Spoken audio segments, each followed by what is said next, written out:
दिया था 39 वाला जो क्वेश्चन आप अगर आपको दिख रहा है यहाँ पे, तो इसमें क्वेश्चन है अकबर के दरबार में जैन भिक्षुओं को लाने में निम्न में से किस व्यक्ति की महत्वपूर्ण भूमिका रही थी। तो इसका आंसर हमने कल बताया था करमचंद की।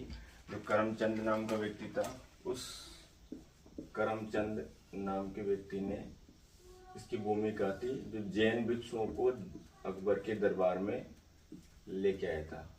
भिक्षुओं को अकबर के पास।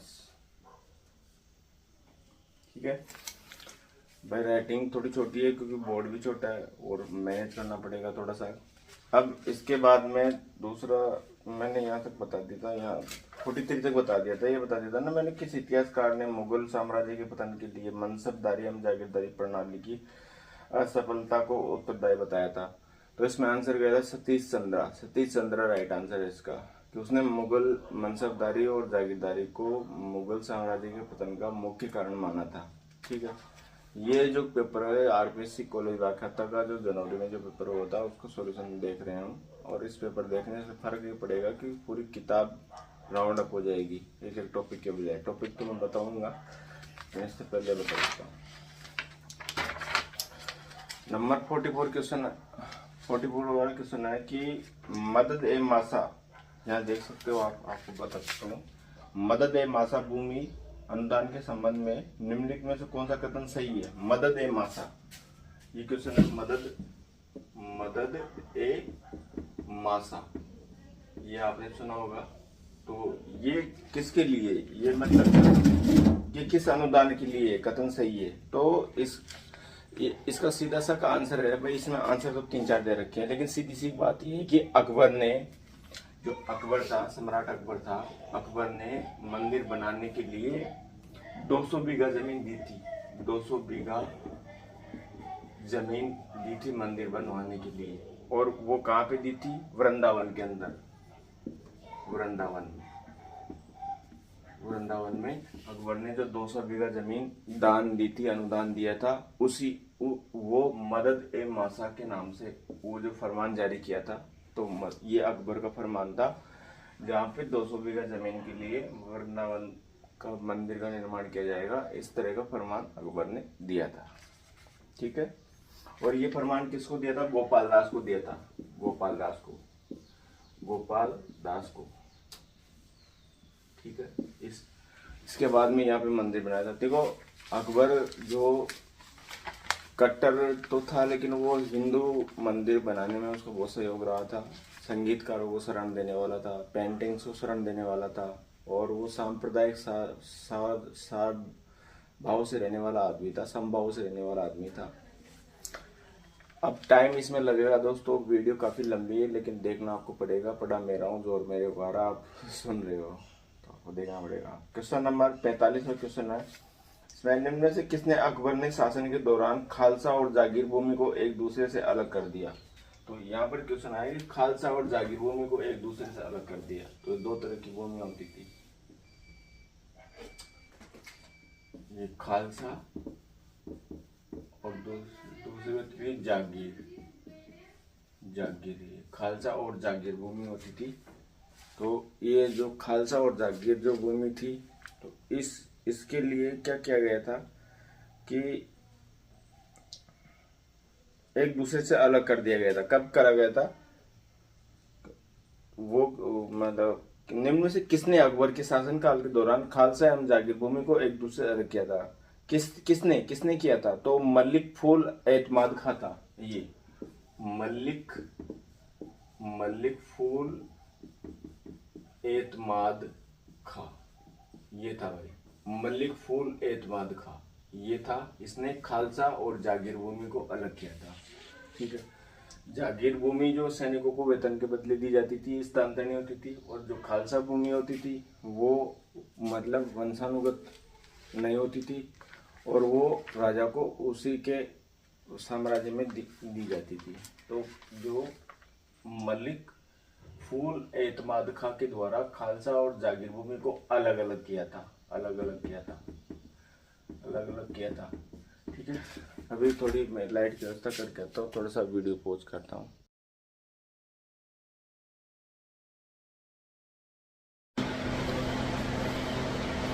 दोस्तों अभी अपन ने यहाँ तक की चर्चा कर ली थी।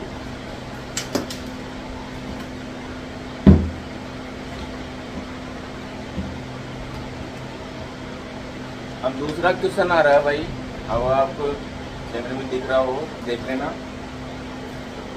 निम्न में से किसने अकबर के शासन के दौरान खालसा एवं जागीर भूमि को एक दूसरे से अलग किया था? तो डायरेक्ट आंसर किया था मलिक उल एतमाद खां। ये क्वेश्चन आंसर मलिक उल एतमाद खां, ये याद रखना, ये अदर एग्जाम्स में भी आ सकता है और आता है। इसके अलावा क्वेश्चन नंबर 46वां सवाल है, मनसबदारी व्यवस्था के बारे में कौन सा कथन सत्य है, सही है? नंबर ए है, मनसब व्यवस्था मुगल प्रशासनिक व्यवस्था का एक सैनिक नौकरशाही तंत्र था। बी है, मनसब व्यवस्था में सैनिक एवं नागरिक मामलों की जिम्मेदारी थी। सी है, सभी मनसबदारों को नगद वेतन के स्थान पर जागीर प्रदान की जाती थी।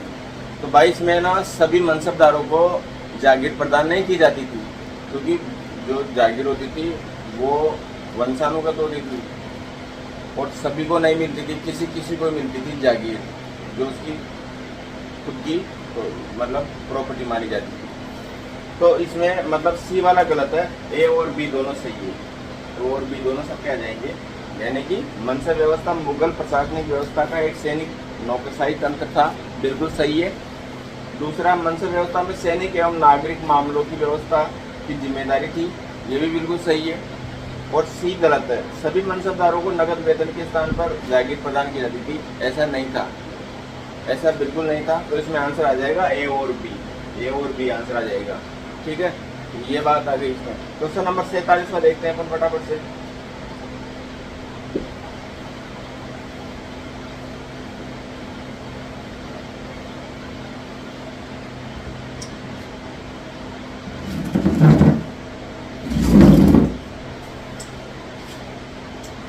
क्वेश्चन नंबर 47 हुआ है और इसमें दे रखा भाई, ये मुझे भी देखो, मैंने भी इसको गोला लगा रखा है, ये देख सकते हो आप, मैंने इसको गोला लगा रखा है।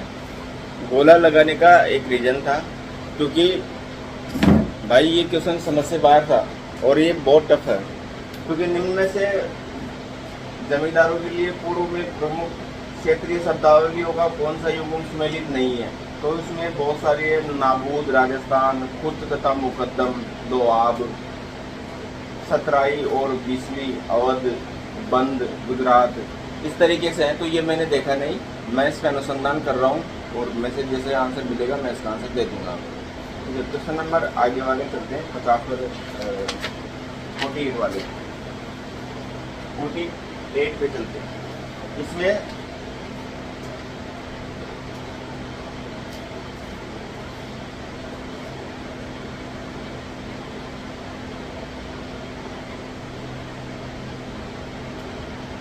हुमायूं के काल के दौरान चित्रकला के संबंध में निम्नलिखित में से कौन सा कथन सही नहीं है? हुमायूं के बारे में पूछा और चित्रकला के बारे में पूछा है और नहीं पूछा है, ये ध्यान रखना। नहीं, कौन सा कथन सही नहीं है चित्रकला के विषय में? पहला क्वेश्चन है, उसकी फारस के शाह तामासब के दरबार में चित्रकला के प्रति रुचि जागृत हुई। बिल्कुल, क्योंकि हुमायूं 1556 में जब निर्वासित जीवन जिया था, निर्वासित होकर के भारत से बाहर चला गया था, तो ईरान के शाह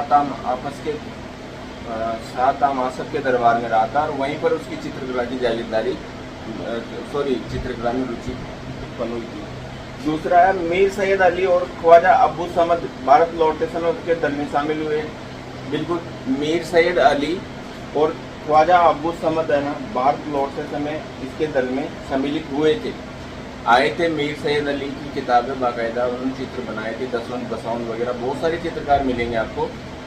और चित्रकला की शुरुआत हुमायूं ने की थी, आपको बता दो। वैसे तो बाबर लेके आया था, लेकिन बाबर के बाद हुमायूं का सबसे बड़ा योगदान है। चौथा है, तैमूर के घराने का राजकुमार का चित्र दिल्ली के पुराने किले में उसके महल की दीवार पर बनाया गया है। तो तैमूर लंग 1398 में भारत पर आक्रमण में किया था, तो तैमूर के घराने का राजकुमार का चित्र दिल्ली के पुराने किले में उसके महल की दीवार पर बनाया गया है। तो ऐसा नहीं है, ये क्वेश्चन सही नहीं है। तो इसमें केवल दो ही सही है। एक तो यह है, फारस के शाह तामासब के दरबार में चित्रकला के प्रति रुचि जागृत हुई, नंबर यानी एक सही है। दूसरा, मीर सैयद अली जो मीर सैयद अली है, सैयद अली, और दूसरा था ख्वाजा अब्दुल समद, ख्वाजा अब्दुल समद। ये दो चित्रकार वो लेके आया था अपने साथ में, और चित्रकला विभाग की स्थापना करवाई थी हुमायूं ने। ठीक है, यह तीसरा है तैमूर के घराने का राजकुमार का इस काल का चित्र प्रसिद्ध है। बिल्कुल, तैमूर कहाँ से आएगा भाई? हुमायूं तो 1556 की बात कर रहे हैं और तैमूर 1396 में आया था, तो 200 वर्षों का है, तो ये तो हो ही नहीं सकता। तो इसमें मतलब यानी कि पहला और दूसरा सवाल ये दोनों सही है, दो सही है, तीसरा और चौथा गलत है, तो इसमें आंसर आ जाएगा। तो इसमें हमें एक छांटना है इसमें से, तो अब इन दोनों में से एक छांटेंगे तो उसमें से भी पहला क्वेश्चन सही आंसर आएगा, क्योंकि सात आम आसफ के दरबार से हुमायूं की चित्रकला में रुचि जागृत हुई थी। बिल्कुल राइट आंसर है ये। ठीक है, दूसरा भी राइट है लेकिन उससे कम राइट है, तो हम यहाँ तो बिल्कुल सबसे राइट से राइट ढूंढना है क्वेश्चन। 50वां सवाल देखते हैं।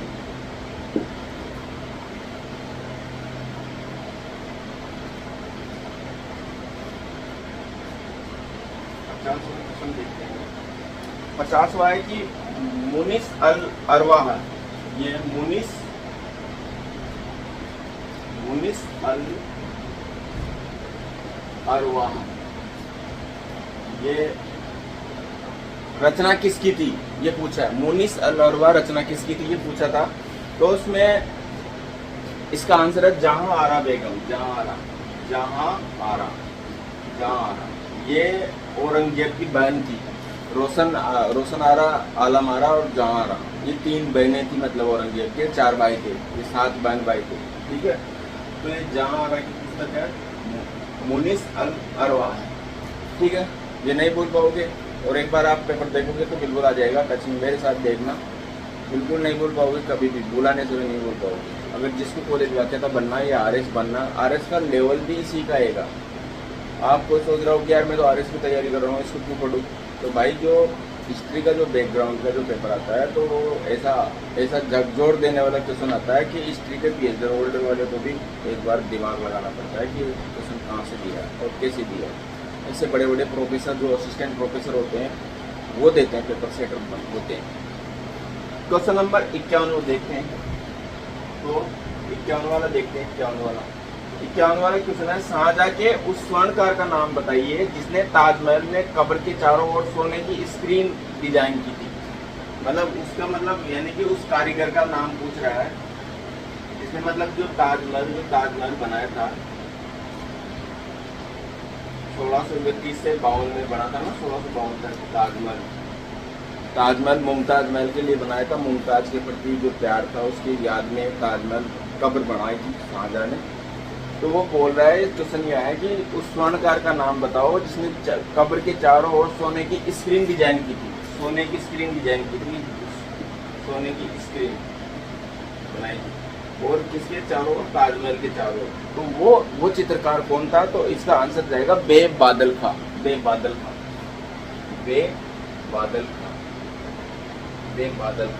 ये था। ठीक है, इसने एक बड़ा सिंहासन भी बनाया था शाहजहां के लिए, तख्ते ताऊस, याद रखना, जिसे फिर बाद में यहाँ का जो वो अहमद शाह अब्दाली आया था भगोड़ा, वो ले गया, रणजीत सिंह ले गया। फिर वहाँ से अभी वहाँ पे यूरोप में क्या बोलते हैं, इंग्लैंड के म्यूजियम में रखा हुआ है। विक्टोरिया महारानी ने काट के आधा रखवा लिया था, म्यूजियम में रख दिया। जो कोहिनूर हीरा था वो इस बेबादल खान ने बनाया था, तख्ते ताऊस। उसका तो तख्ते ताऊस उस सिंहासन का नाम था जो शाहजहां के लिए बनाया था बेबादल खान ने। और ये वही बेबादल खान है जिसने ताजमहल की जो कब्र के चारों ओर सोने की स्क्रीन डिजाइन की थी। तो ये क्वेश्चन भी बहुत इंपॉर्टेंट क्वेश्चन है। और तो ये हो गया 51वां क्वेश्चन। देखते हैं 52वां क्वेश्चन।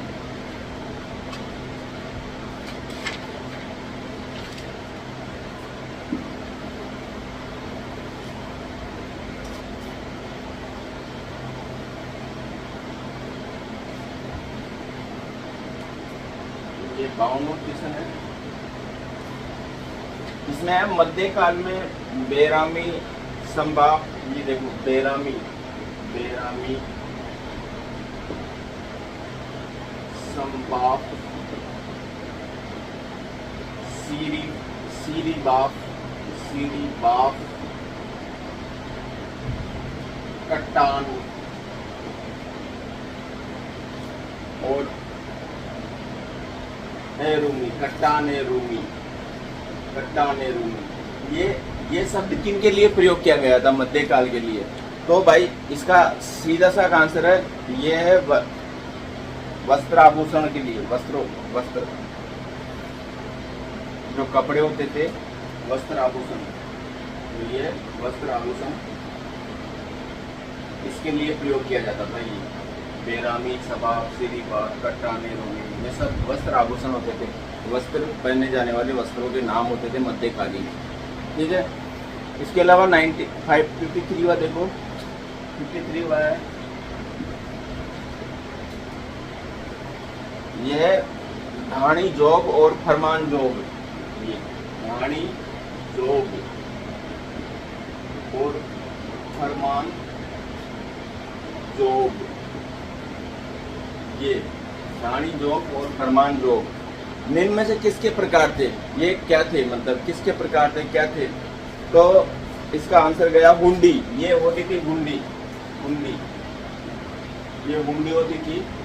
और हुंडी क्या होती थी? देखो ये जो साहूकार लोग होते थे, व्यापारी लोग होते थे, तो इस हुंडी के अंदर ये क्या करते थे, एक पूरा का पूरा मुद्रा का ब्यौरा रखते थे। मतलब जैसे साहूकारों की हुंडी या सामंतों की हुंडी, श्रेणियों की हुंडी, तो मतलब इसमें मतलब मुद्रा संबंधी जो अभिलेख होते थे वो होते थे, और उसमें कुछ मुद्राएं भी होती थी, तो उस हुंडी के लिए प्रयोग किया जाता था।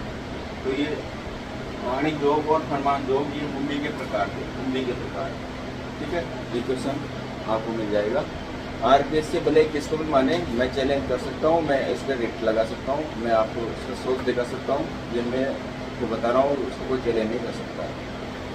इसके बाद में देख सकते हैं 54 में क्वेश्चन है, 54 वाला क्वेश्चन है। इसमें क्वेश्चन आया है कि मुगल काल में राज्य टकसाल शुल्क को क्या कहा जाता था? जो राज्य टकसाल शुल्क होता था, टकसाल शुल्क, देखो भाई टकसाल होता है जहाँ सिक्के डलते थे ना, जिस जगह पे सिक्के की ढलाई होती थी उसे टकसाल कहा जाता था। और टकसाल पर जो शुल्क लगता था उसे क्या कहा जाता था? तो ये क्वेश्चन आया है। तो इसका सीधा सा का आंसर है महसूल ए दारुल जरब। ये है महसूल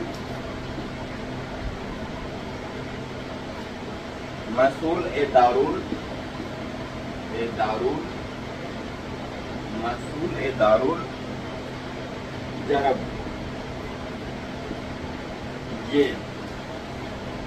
कहा जाता था मध्यकाल में, मतलब जो टकसाल पे जो टैक्स लगाया जाता था उस टैक्स का नाम था महसूल ए दारुल जरब। ठीक है, यहाँ तक का कंसेप्ट क्लियर। भाई थोड़ा स्पीड से चलना पड़ेगा क्योंकि हमारे पास मीटर बहुत ज़्यादा है, और स्पीड से चलना ही पड़ेगा क्योंकि कंपटीशन आप देखो कि एक पोस्ट के लिए 16-16 लाख आदमी बैठते हैं, तो उस हिसाब से आपको तैयारी करनी पड़ेगी। मेरी तरफ से तो आप धीरे पढ़ो या तेज पढ़ो, लेकिन मेरा जो पढ़ाने का जो तरीका है वो बहुत फास्ट रहेगा। अब देखो साहब आगे देखिए 55 पर क्वेश्चन है, 55 का ज़्यादा नहीं करेंगे अब क्योंकि ज़्यादा बड़ा वीडियो हो जाएगा। 14 मिनट का वीडियो हो गया, 14 मिनट 20 मिनट का वीडियो हो गया। निम्नलिखित में से वह कौन सा दक्कन ब्राह्मण नहीं है जिसके पास शिवाजी ने आगरा जेल से भागते समय अपने पुत्र संभाजी को मथुरा में छोड़ा था? ये देखो क्वेश्चन ये है, निम्न में से वह कौन सा दक्कनी ब्राह्मण नहीं है जिसके पास शिवाजी ने आगरा जेल से भागते समय अपने पुत्र संभाजी को मथुरा में छोड़ा था? वो ब्राह्मण नहीं था, ऐसा वो कौन नहीं था जिसने शिवाजी आगरा जेल से भागते समय उसके पास नहीं छोड़ा था? तो वो था निराजी। इसका आंसर आएगा निराजी।